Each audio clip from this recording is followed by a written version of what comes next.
ভালোবাসা দেখা যায় না, যায় যায় না, ছোঁয়াও যায় না, যায় যায় না, তবুও এর অস্তিত্ব সবচেয়ে প্রবল। এটা চোখে ধরা পড়ে না, কিন্তু হৃদস্পন্দনের টের পাওয়া যায়। এটা ধরা যায় না, হাতেও ধরা যায় না, কিন্তু শিরায় শিরায় প্রবাহিত হয় নিঃশ্বাসের মতো।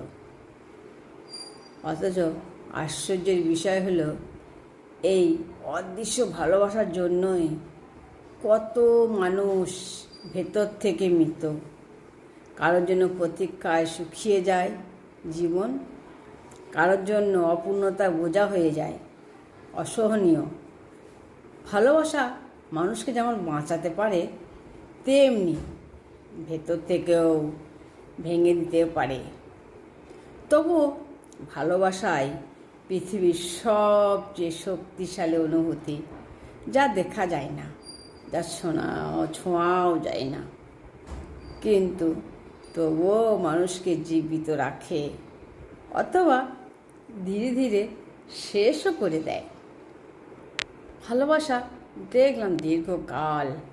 ভালোবাসা কেবল মিষ্টি মুহূর্তের নাম নয়, কিন্তু ভালোবাসা বলে ধৈর্য, অসহনীয় অভিমান সহ্য করা, ঝগড়ার মাঝে পাশে থেকে যাওয়া।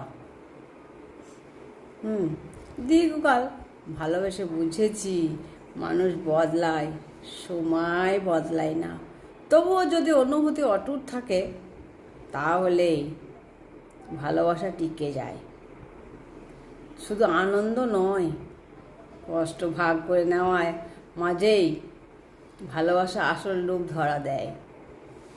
দীর্ঘকাল বেশি দেখলাম ভালোবাসা আসলে একটি ত্যাগ।